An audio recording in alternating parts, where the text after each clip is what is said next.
자, 우리 오늘 마태복음 2장 말씀 함께 나누겠습니다. 왠지 이렇게 동방박사들 본문 말씀 나누려고 하니까 성탄절 같은 느낌입니다. 우리가 지난주까지 두 번에 걸쳐서 1장 말씀 함께 나누었죠. 마태복음 1장은 예수님의 톨레도 세대에서 기록을 하고, 그래서 예수님께서 메시아이심을 선포합니다.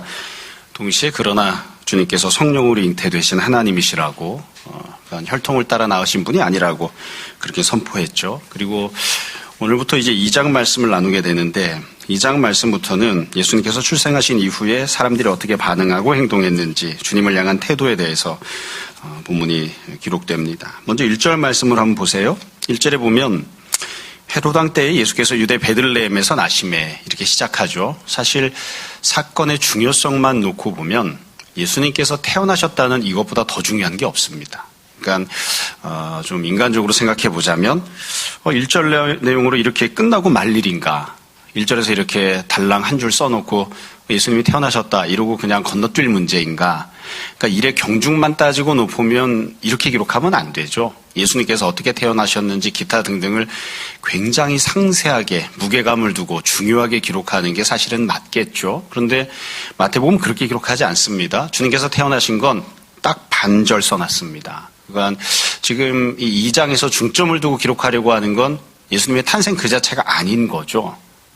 지금부터 이제 상세하게 나오는 내용은 예수님의 출생, 탄생과 관련된 내용이 아니라 주님께서 출생하신 이후에, 탄생하신 이후에 도대체 동방박사들이 어떻게 반응하고 행동했는가, 이걸 굉장히 상세하게 길게 써놨어요. 그러니까 그게 본문의 핵심 주제인 거예요. 결국 그냥 처음부터 단도직입적으로 이야기를 하자면 예수님의 탄생과 관련해서 어떤 태도, 어떤 반응, 어떻게 행동하는 것이 과연 하나님의 뜻에 합당한가, 혹은 하나님의 은혜인가 등등이 조금 더 본문에서 핵심을 두고 있는 그런 내용입니다. 그래서 본문을 보면 그 뒤에 동방박사들이 오늘 본문의 핵심 인물들이에요. 그래서 동방박사들이 했던 행동을 크게 보면 세 가지쯤 나누어서 상세하게 기록을 합니다. 첫 번째 동방박사들의 행동이 1절 중간부터 시작해서 8절까지 나옵니다. 1절 중간에 보면 이렇게 되어 있습니다. 예루살렘에 이르러 말하되, 동방박사들이 예루살렘까지 찾아온 거죠. 2절에 보면 유대인의 왕으로 나신 이가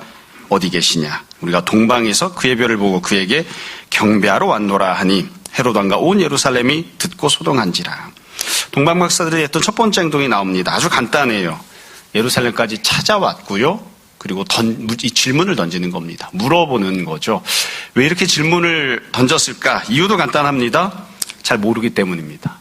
여기까지 오기는 왔는데 도대체 예수님이 어디 계신 걸까? 또 태어나신 분이 예수님인지 누군지 이런 것도 잘 몰라요. 그냥 유대인의 왕이라고만 표현했죠. 이름도 모르고 남자인지 여자인지 언제 태어났는지 이런 것도 잘 모릅니다. 그냥 유대인의 왕이라고만 그렇게 호칭을 했어요. 질문을 합니다. 우리가 이 별을 보고 여기까지 왔는데 도대체 누가 태어나신 거냐? 어디 태어나신 거냐?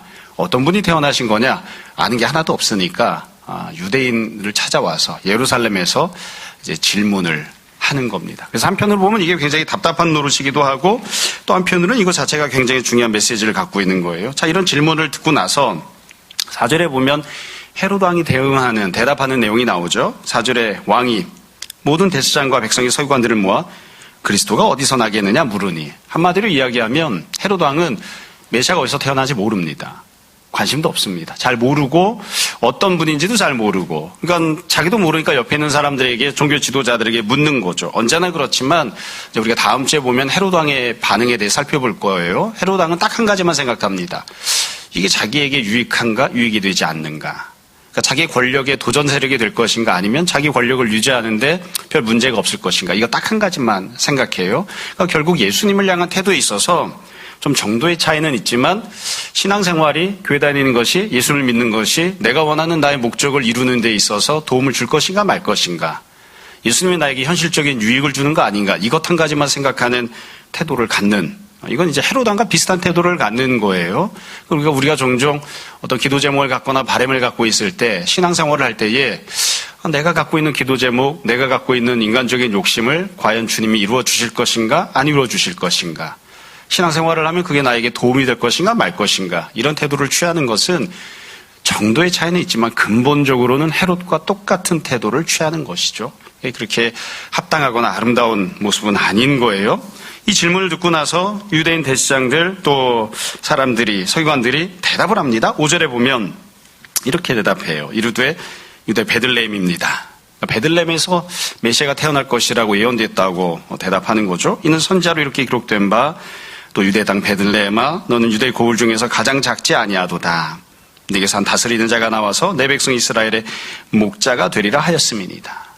그래서 유대인들이 이 종교 지도자들이 메시아가 어디서 태어나기로 돼 있는지 어떤 예언과 약속이 있었는지를 헤롯에게 대답을 해주죠. 한편으로 이야기하면 알고 있었다는 겁니다. 메시아가 어디서 태어나는지 또 어떤 존재인지 이런 것들에 대해서 설명을 했어요. 그러니까 7절에 보면 헤롯이 다시 박사들을 불러요. 그리고 베들레헴으로 보냅니다. 가서 아이에 대해서 자세히 알아보고 찾거든 내게 고하고 나도 가서 그에게 경배하게 하라. 새빨간 거짓말이죠. 헤롯의 관심은 그냥 자기 권력을 유지하는 것, 왕위를 유지하는 것에만 관심을 갖고 있습니다. 겉으로만 이런저런 이야기를 할 뿐 실제로는 이 말한 그대로 할 생각이 아닌 거예요. 자, 이게 지금 동방박사들이 예루살렘에 찾아와서 했던 첫 번째 행동입니다. 여러분 이 행동을 가만히 두고 보시면 이 장면을 보면 우리가 아주 중요한 몇 가지 사실을 알 수 있어요. 우선은 동방박사들이 처음에 말씀드렸던 것처럼 알고 있는 게 거의 없죠. 예수님을 찾아왔지만 알고 있는 게 거의 없습니다. 그래서 유대인들에게 질문을 던지는 거예요. 어디 계시느냐? 어디 가면 메시아를 만날 수 있느냐? 이런 질문을 유대인들에게 던지는 거예요. 그리고 나서 보면 유대인들이 대답을 하는데 이 내용도 참 기가 막힙니다. 왜냐하면 유대인들은 메시아가 어디서 태어날지를 알고 있습니다. 하나님께서 유대인들에게만 알려주셨잖아요. 그런데 예수님께서 이미 태어나셨지만 태어났다고 하는 사실도 모르죠. 그러니까 유대인들은 메시아에 대한 예언과 약속을 갖고 있었지만 베들레헴 앞에 가서 진치고 예수님을 기다린 적이 없었습니다. 메시아를 그와 같이 간절하게 소망한 적도 없었어요.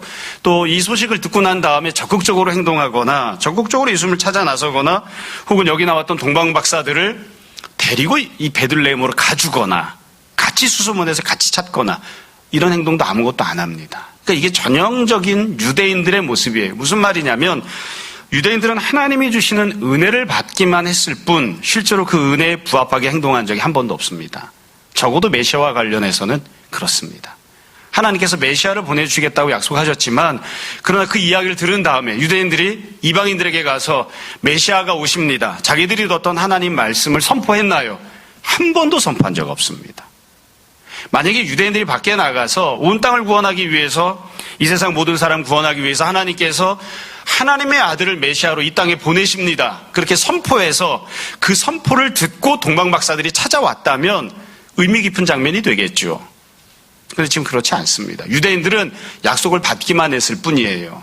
말씀을 듣기만 했을 뿐이에요. 은혜를 그냥 받기만 했을 뿐 그들이 독점하고 있었을 뿐.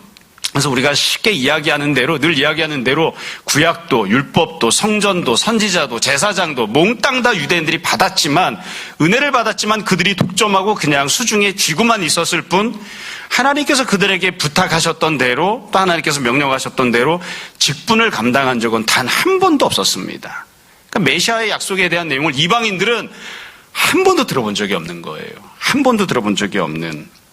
결국 그러다가 하나님께서 이 구약이나 율법이나 선지자나 제사장이나 직분받았던 유대인들을 통해서가 아니라 별을 사용하셔서 동방박사들이 예수님을 찾아 예루살렘까지 오게 하셨죠. 그러니까 이거는 어찌 보면 굉장히 비극적이고 안타까운 슬픈 장면인 거예요. 왜 별을 보고 찾아와야 됩니까? 이미 하나님께서 메시아를 보내주신다고 약속하셨는데 이걸 선포해주는 유대인들이 있었으면 유대인들이 하나님께서 부르셨던 대로 제사장 나라의 역할을 감당했다면 말씀을 증거하고 선포하는 선지자 노릇을 했다면 그러면 동방박사들이 그 말씀을 듣고 찾아왔을 텐데 그렇게 안 하고 별을 보고 찾아오잖아요. 우리는 종종 별을 보고 찾아왔으니까 하나님이 놀라운 기적을 베푸셔서 얼마나 신기해. 여러분 신기한 방식으로 신앙생활하는 걸 원하십니까? 저는 전혀 그런 거 원하지 않습니다. 오죽 하나님의 은혜를 참 나누어 받지 못하면 기적을 보아야만 신앙생활을 합니까? 별을 보아야만 예루살렘을 찾아오는 굉장히 불행한 그런 상황인 거예요. 자, 이제 여기까지를 정리를 할게요.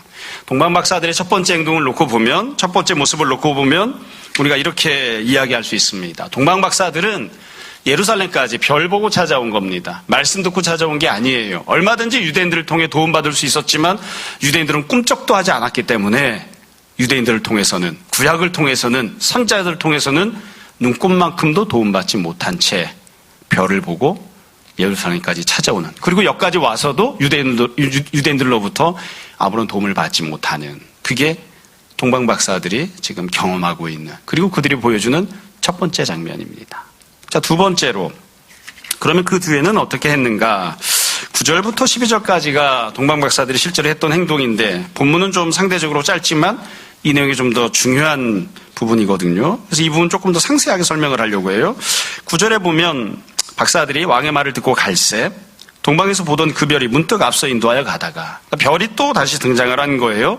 참 이것도 지금까지 말씀드린 거 생각해 보시면 답답한 노릇이죠.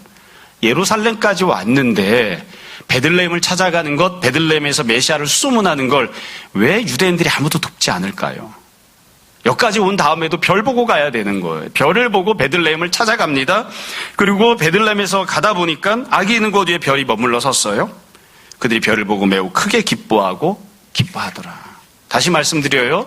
베들레헴까지 가는 과정도, 거기에서 예수님이 어디 태어나셨는지를 찾는 그 과정에서도 동방박사들은 유대인들로부터 아무 도움을 받지 못합니다. 구약이 그들에게 아무 도움을 주지 않아요. 선지자들과 율법이, 성전이, 제사장이 아무런 도움을 주지 못합니다. 그냥 별만 보고 간 셈이죠. 그리고 11절에 보면 집에 들어가죠. 아기와 그의 어머니 마리아가 함께 있는 것을 보고 엎드려서 아기에게 경배를 합니다. 땅바닥에 엎드려서 절을 하는 거죠.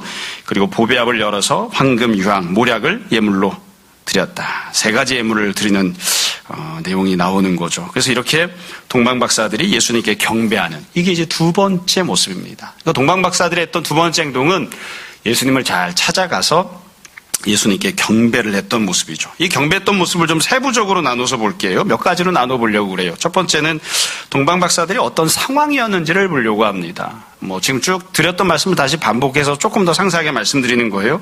어떤 상황에서 동방박사들이 예수님을 찾아오고 또 경배했는가? 일단 그들은 정말로 정보가 부족했습니다. 알고 있는 내용이 별로 없었어요.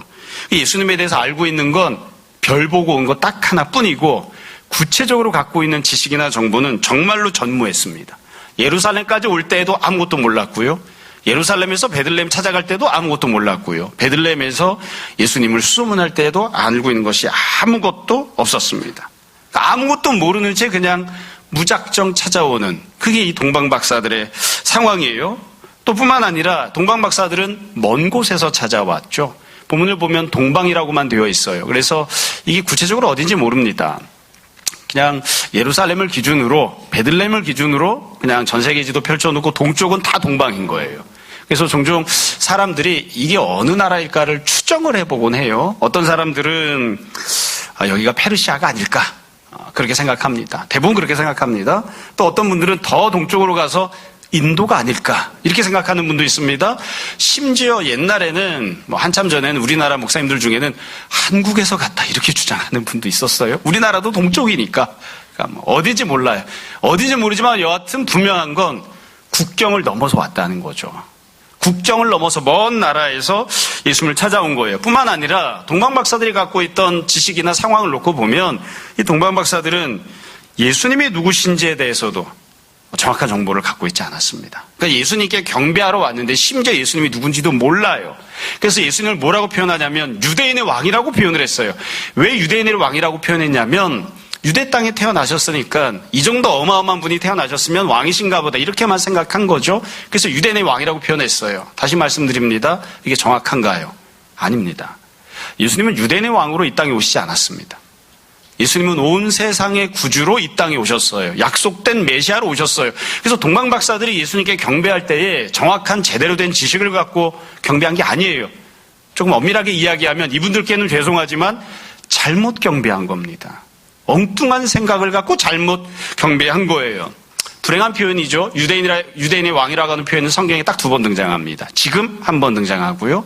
또 한 번은 예수님께서 십자가에 달리실 때에 예수님을 조롱하기 위해서 십자가 위에 유대인의 왕이라고 하는 죄패를 써붙였습니다. 그러니까 예수님은 유대인의 왕으로 이 땅에 오신 게 아니에요. 동방박사들은 잘못 생각하고 있는 거죠. 그러니까 이 동방박사들이 예수님께 경배했던 모습을 잘 생각해 보시면 정말 형편없는 아주 적은 지식만 가지고 예수님을 찾아온 겁니다. 두 번째로 동방박사들은 어떤 사람들이었을까? 그러니까 예수님을 경배했던 경배자들인 동방박사들, 이 사람들은 도대체 어떤 존재들인가를 생각해 볼 필요가 있습니다. 동방박사들이 어떤 사람이냐 하면 우리나라 분들은 종종 이 학벌에 대한 컴플렉스가 있거나 학벌 지상주의가 만연한 사회에서 살고 있기 때문에 박사라는 표현만 놓고 보면 되게 훌륭한 사람으로 생각하곤 합니다. 이게 적절한 번역은 아닌 것 같아요. 원래 단어는 마기라고 하는 단어예요. 마기라고 하는 이 헬라어 단어는 엄밀하게 이야기하면 지혜로운 사람 혹은 아니면 제사장 이런 뜻입니다. 그러니까 박사라고 하는 뜻은 없어요. 근데 그냥 마기 이렇게 표현하면 되는데 그렇게 하면 좀 의미 전달이 잘 애매하니까 이렇게 표현을 했던 것 같아요. 일반적으로 예수님 당시에서 마기라고 하는 표현이 주로 사용되었던 대상은 조로아스터교 제사장들이었습니다. 그러니까 아마 이방 종교를 믿는 제사장들이 아니었을까 이렇게 생각해요. 또 어떤 분들은 이 동방박사를 좀 높여서 생각하기 위해서 이 사람들이 왕이었을 것이다 이렇게 추정하는 사람도 있습니다. 근데 그건 별로 타당하지 않은 것 같아요. 사실 과거에는 왕들이 제사장 역할을 하는 경우들도 있었기 때문에 왕이면서 제사장인 그런 경우도 있었거든요. 그런데 만약 이 동방박사들이 왕이었다면 이렇게 단촐하게 세 사람만 왔을까? 이 적은 사람들만 왔을까? 호위병들을 데리고 오지 않았을까? 근데 그냥 자기들끼리만 왔거든요. 그러니까 아마 높은 신분의 사람이거나 아니면 왕이거나 이렇지는 않았던 것 같아요. 그냥 혼자들만 그냥 오는 그런 사람들이었던 것 같아요.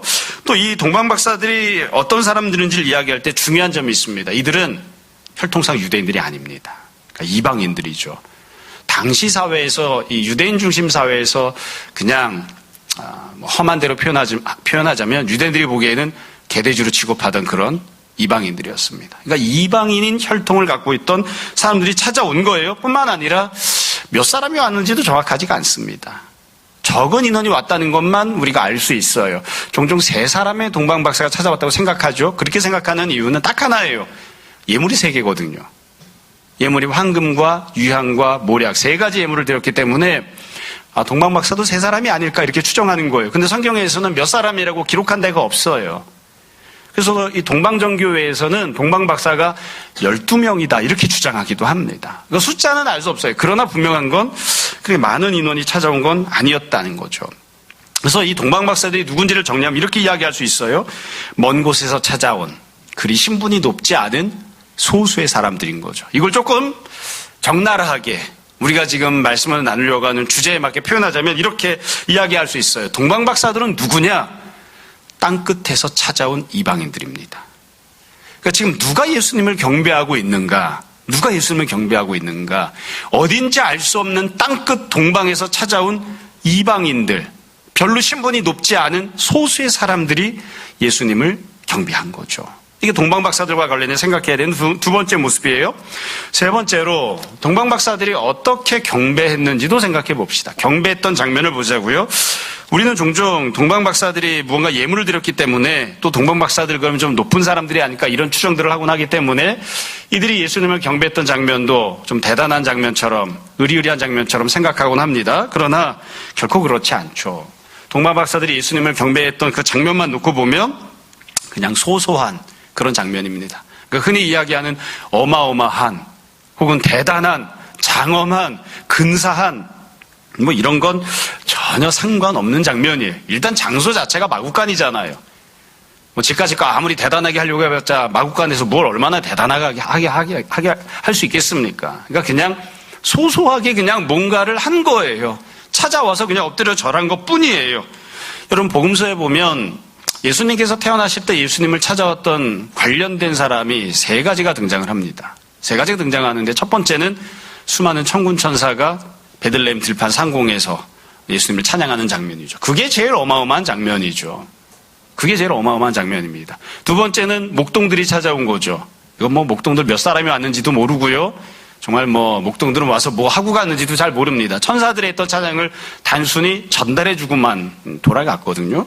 세 번째가 바로 이 동방박사들이에요. 그래서 이 동방박사들의 모습을 놓고 보면 그나마 목동들이 예수님께 경배했던, 이 목동들이 예수님을 찾아왔던 것보다는 낫기 때문에 좀 더 나은 장면이 아닐까 이렇게 추정하는 것뿐이에요. 사실은 천군천사들이 찬양하는 것과는 견줄 수 없는, 그냥 아무것도 아닌 그냥 볼품없는 그런 모습인 거죠. 또 우리가 종종 이 예배드리는 경배하는 장면을 생각하면서 그래도 동방박사들은 예물을 드렸잖아요. 황금과 유향과 모략을 드렸는데 여러분, 황금을 얼마나 드렸을까요? 얼마나 드렸다고 생각하십니까? 뭐 요즘은 얼마나 값이 올랐는지 모르겠는데요. 예전에는 이렇게 찾아보면 골드바, 이렇게 금으로 된 바 같은 거를 보면 뭐 한 5천만 원 한다고 그래요. 지금은 더 많이 올랐을 수도 있죠. 동방박사들이 이런 골드바를 막 잔뜩 쌓아가지고 와서 바리바리 들고 와서 예수님께 이 예물로 드렸을까요? 아니에요. 만약에 예수님께 그렇게 드렸으면 예수님께서 나중에 두고두고 그거 팔아가면서 편안하게 먹고 지냈겠죠. 예수님 평생 가난하게 살았습니다. 죽을 때도 자기 무덤이 없어서 남의 무덤에 들어갔습니다.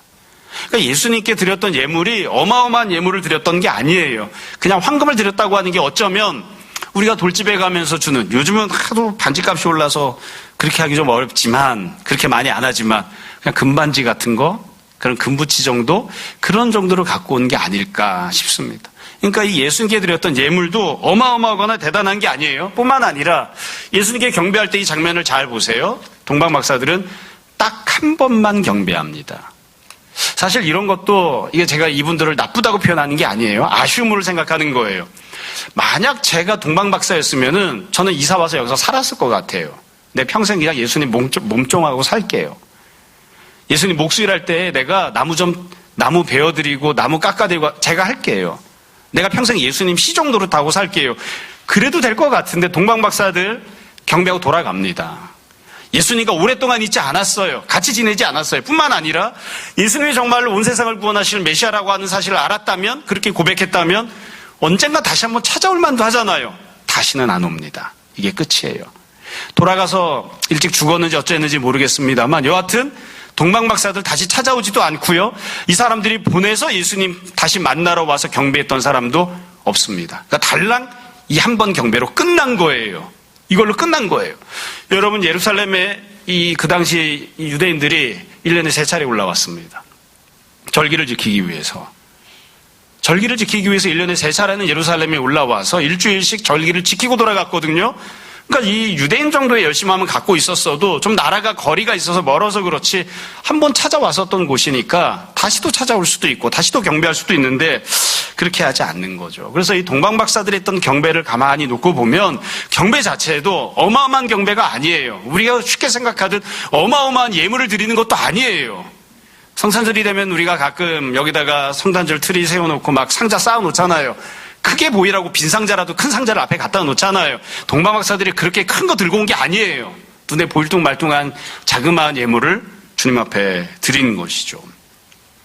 제가 예전에 이제 요한계시록 관련된 책을 한번 번역한 적이 있어요. 몇 권을 번역을 했었는데 그중에 보면 네로 황제를 섬기기 위해서 왔던 황제를 섬기기 위해서 왔던 그런 행렬들에 대해서 설명하는 부분이 있습니다. 아르메니아 왕 트리다테스라고 하는 사람이 찾아온 부분을 이제 묘사를 해놨는데 그 부분을 보면 이렇게 돼 있어요. 이게 네로 황제 통치 때이기 때문에 주 한 66년경이라고 그래요. 주 66년경에 아르메니아 왕 트리다테스가 찾아왔는데 어떻게 찾아왔느냐?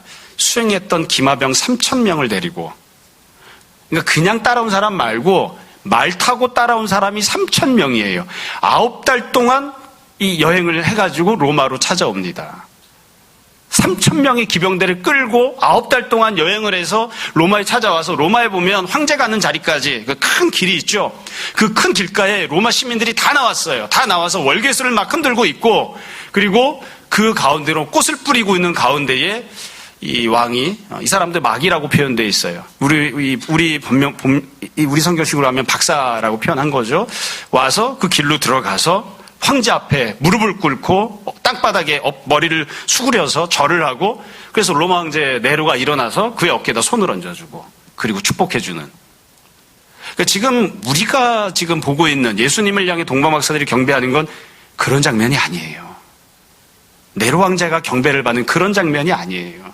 먼 곳에서 그냥 찾아와서 잠시 아이 앞에 무엇라도 빈손으로 오지 않고 예물을 자그마한 걸 내려두고 그 앞에 엎드려 경배하는, 그게 이제 동방박사들이 경배한 장면인 것이죠. 그래서 우리가 지금 제가 쭉 말씀을 드렸지만, 여러분, 동방박사가 예수님께 경배했던 장면에 대해서 우리가 선입견을 갖거나 오해해서는 안 됩니다. 그냥 좀 이분들께는 좀 송구한 이야기일 수도 있지만 있는 그대로 표현하면 대단하고 어마어마한 엄청난 경배를 한 것이 아닙니다.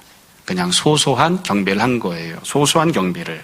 그래서 동방박사들 대단한 사람들이 아니었죠. 예물 그렇게 많은 것도 아닙니다. 경배했던 장면 그것도 그냥 소소합니다. 그렇게 했던 거예요. 다만 아주 중요한 점 한 가지가 있죠.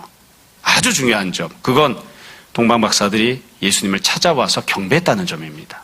성경 본문을 잘 보시면 마태복음, 마가복음, 누가복음, 요한복음, 그리고 그 위에 사도행전 그 이후까지도 쭉 보면 예수님을 하나님으로 인정하거나 예수님을 앞에 엎드려서 절을 하고 경배했던 그런 장면 거의 나오지 않습니다. 예수님께서 제자들과 3년 동안 다니셨죠. 제자들이 예수님 앞에 엎드려 절을 했는가? 한 적 없습니다. 예수님께 경배한 적이 있는가? 없습니다. 그러니까 예수님을 하나님으로 인정하고 예수님을 하나님으로 고백하고 예수님께 찬양하고 경배하고 예수님께 예배드리는 모습은 초대교회 시간이 한참 지난 다음에 계시록의 장면을 목격한 다음에 그 다음부터 정착이 된 거예요. 그런 점에서 놓고 보면 동방박사들이 예수님을 찾아와서 경배한 것은 굉장히 의미가 있는 일이죠. 장면 자체는 비록 소소하지만 그러나 예수님 앞에 엎드려 땅바닥에 절을 해서 경배를 했다. 굉장히 중요하고 의미 깊은 그런 모습이 아닌가 싶습니다. 자, 마지막 장면입니다. 마지막 돌아가는 장면이 12절에 나와요. 동방박사들이 했던 세 번째 행동이죠. 12절. 그들은 꿈에 헤로데게로 돌아가지 말라 지시하심을 받아 다른 길로 고국에 돌아가니라. 자기 고향 나라로 돌아갔는데 이번에도 하나님께서 인도를 해주셨죠. 꿈을 꾼 거예요. 헤로데게로 가지 마라. 그래서 하나님께서의 동방박사들을 인도해 주셔서 동방박사들이 자기 고향으로 돌아가는 그런 내용으로 동방박사들의 예수님 경배가 마무리가 됩니다. 자, 이제 말씀을 정리를 하겠습니다.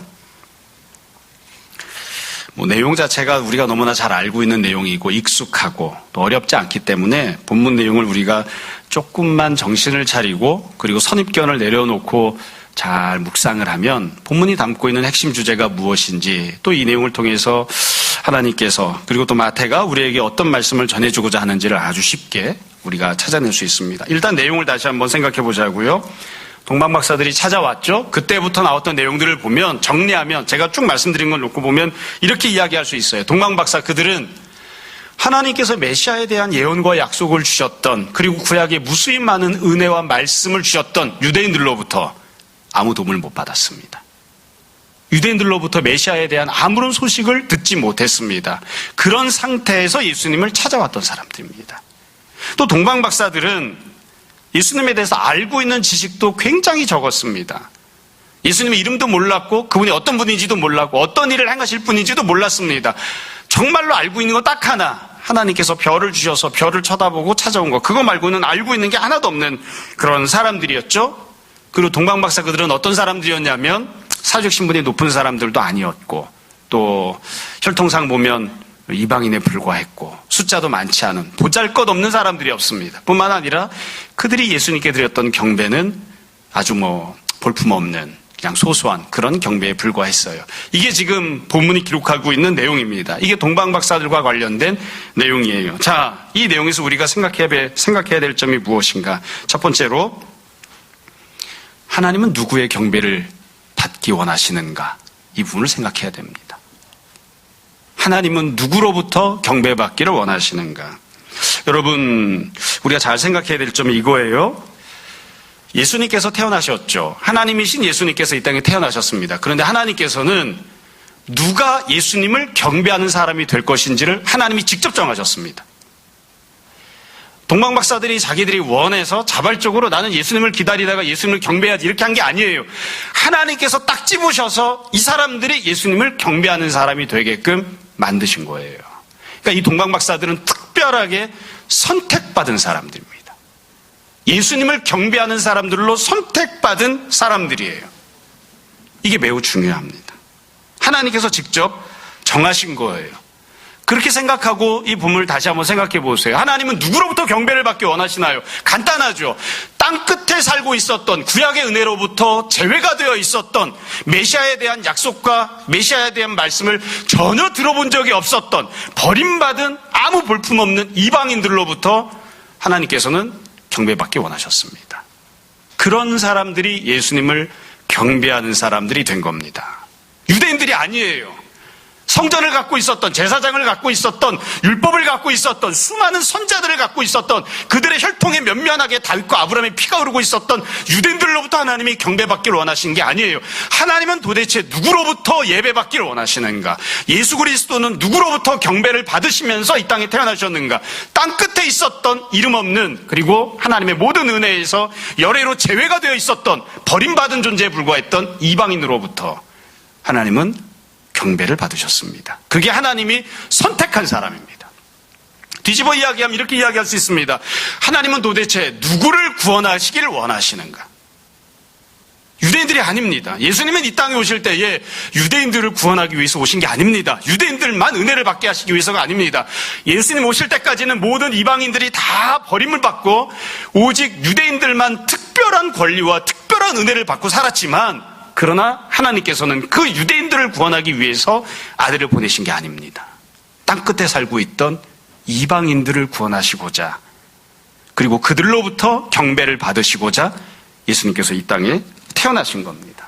두 번째로, 예수님을 경배하는 자리까지 누가 인도했습니까? 오직 한 분, 하나님께서 직접 인도해 주셨습니다. 별을 보내주셔서 인도해 주셨어요. 아까도 말씀드렸지만 이건 굉장히 불행한 일이죠. 유대인들이 원래 그 일을 감당했어야 돼요. 메시아를 태어나게 할 거라고 하나님이 유대인들에게 알려주셨잖아요. 그 정보를 갖고 있잖아요. 그러면 유대인들이 온 세계 팔방을 다 돌아다니면서 온 세상을 구원하실 메시아께서, 하나님의 아들께서 이 땅에 오실 것입니다라고 모든 민족들에게 알려주어야죠. 좋은 소식을 전해주어야죠. 유대인들은 한 번도 그렇게 한 적이 없습니다. 그래서 예수님을 믿게 된 이방인들 중에 유대인을 통해서 예수님 믿게 된 사람 한 사람도 없습니다. 그래서 이 이방인이, 이 동방박사가 예수님을 찾아오게 된 모든 과정은 하나님께서 직접 인도해 주신 거예요. 하나님께서 직접 인도해 주신. 이런 점에서 생각해 보면 제가 이제 이야기하고자 하는 것들을 아마 여러분들 다 어느 정도 이해하실 것 같아요. 우리가 왜 동방박사를 이렇게 중요하게 생각하고 말씀을 나눌까요? 이유는 간단합니다. 그들이 우리와 다른 특별한 존재여서가 아닙니다. 그들이 우리와 비슷한 사람들이기 때문인 거예요. 그들이 우리와 비슷한 사람들이기 때문인 거예요. 마태복음 1장을 읽을 때에 예수님은 우리와 혈통이 다른 유대 사람인가 보다. 아니에요. 예수님은 유대인의 왕으로 이 땅에 오신 분이 아닙니다. 혈통상 아브라함과 다윗의 후손으로 이 땅에 오신 분이 아니에요. 온 세상을 구원하시기 위해서, 이방인인 우리를 구원하시기 위해서, 땅끝 동방에 살고 있는 우리들을 구원하시기 위해서 이 땅에 오신, 성령으로 잉태하신 하나님의 아들이신 거죠.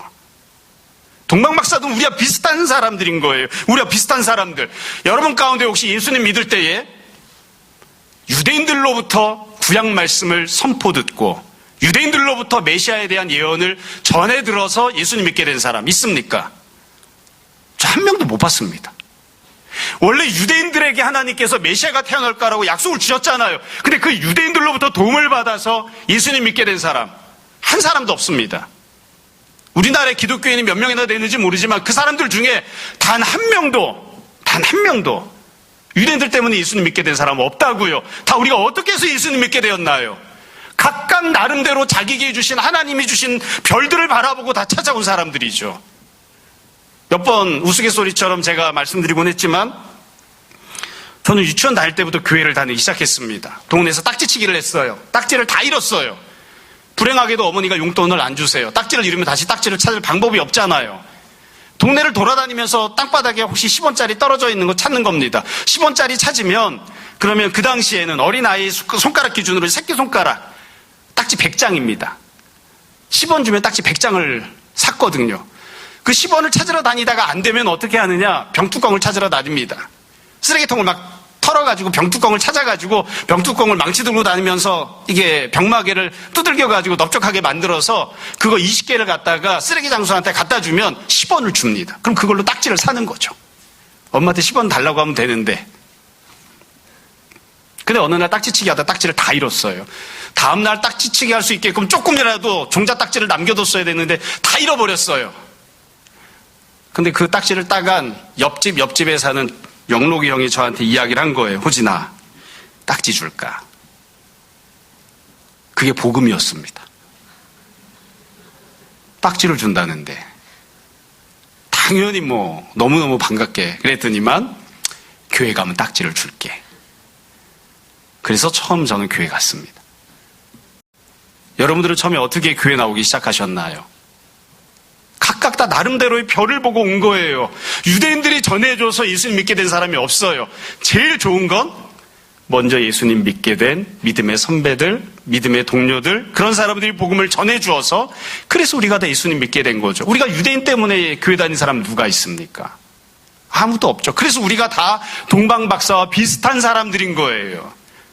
여러분, 하나님께서 어떤 경배를 받기를 원하시나요? 우리 집은 건물이 넘쳐나고 재벌집이어서 난 하나님께 한번 헌금하면 그냥 골드바 한 10개쯤은 들고 와서 예배를 드리지. 그런 사람 우리 중에 있습니까? 없습니다. 이 얘기도 제가 몇 번이나 말씀드렸는데 제가 중학교 2학년 때 세례를 받는데 세례 문답을 했어요.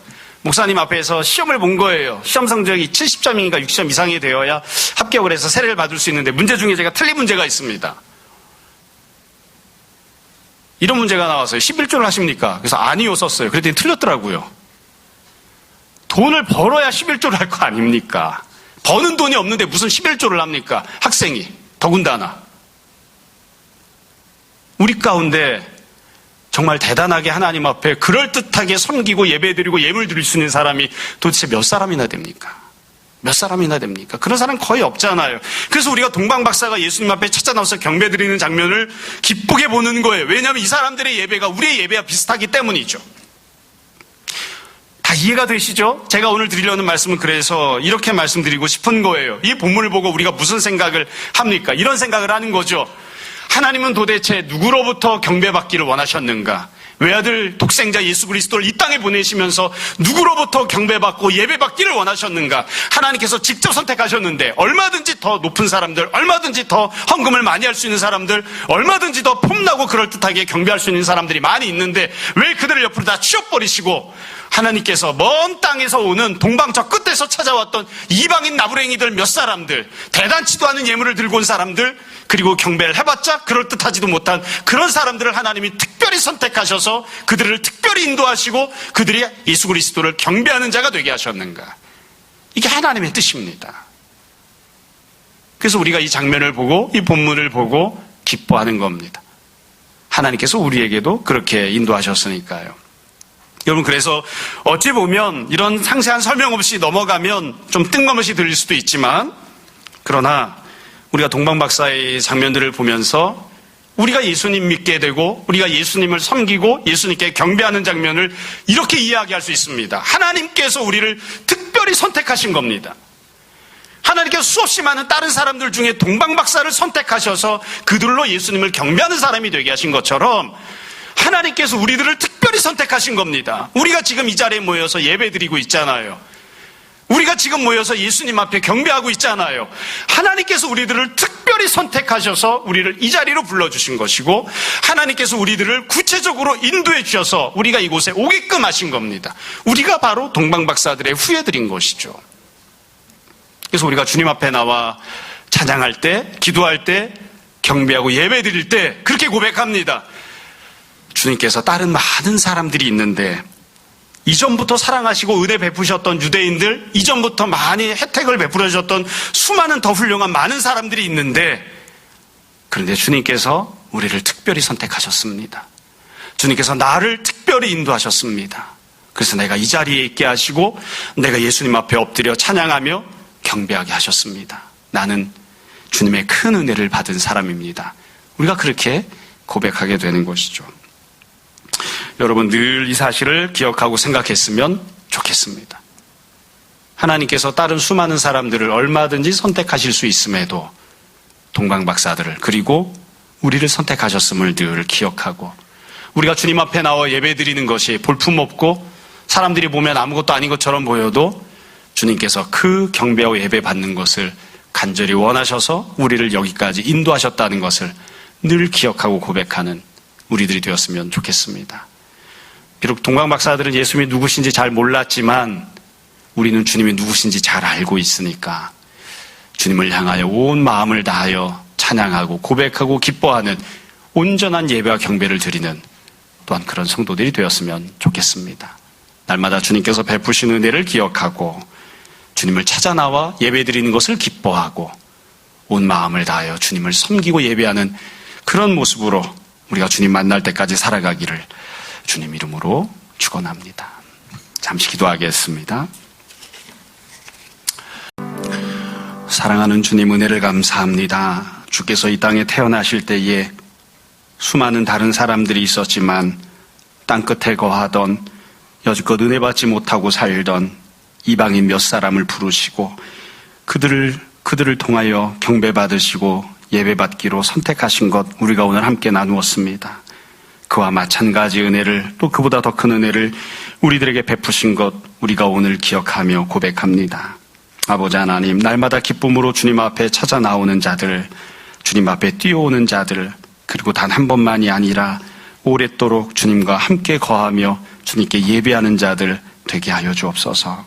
아버지 하나님, 주께서 우리를 특별히 선택하셨으며 우리를 특별히 인도하셨고 지금도 늘 우리와 함께 하시며 은혜 베푸심을 늘 경험하고 누리고 찬양하고 예배드리는 주님의 백성들 되게 하여 주옵소서.